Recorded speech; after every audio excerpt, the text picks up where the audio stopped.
தலைவர் கலைஞர் சொன்ன விளக்கமே இது வாழைக்கு கன்று அல்ல ஆளுக்கு விழுது என்று சொன்னார்கள்.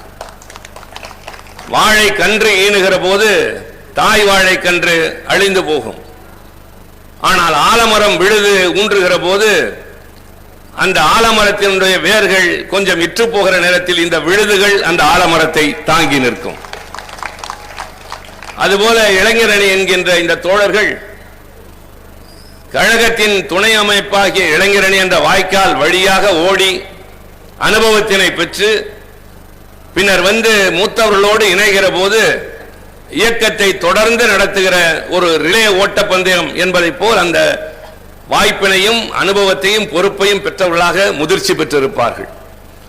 தீர்க்க தரிசனத்தோடு சீன நாட்டின் மாசேதுங்கை போல கழகத் தலைவர் கலைஞர் அவர்கள் அன்றைக்கு தொடங்கிய இந்த அமைப்பு இன்றைக்கு இந்தியாவில் வேறு எந்த கட்சிக்கும் இல்லை என்கிற அளவிற்கு நிமிர்ந்து நிற்கிறது.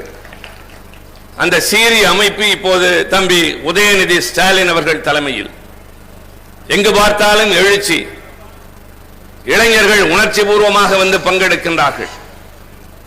ஒரு கும்பலாக வந்து கலந்துவிட்டு கலைந்து செல்கிறவர்களாக இல்லாமல் கொள்கை தெளிவு உள்ளவர்களாக, எந்த நோக்கத்திற்காக அரசியலுக்கு வந்தோம் என்பதை புரிந்தவர்களாக, எந்த இடர்வரினும் ஏற்றுக்கொள்ளலாம் என்ற மன வலிமையை பெற்றவர்களாக இந்த இளைஞரணி தம்பிமார்கள் திகழ்வது மனதிற்கு மகிழ்ச்சியாக இருக்கிறது.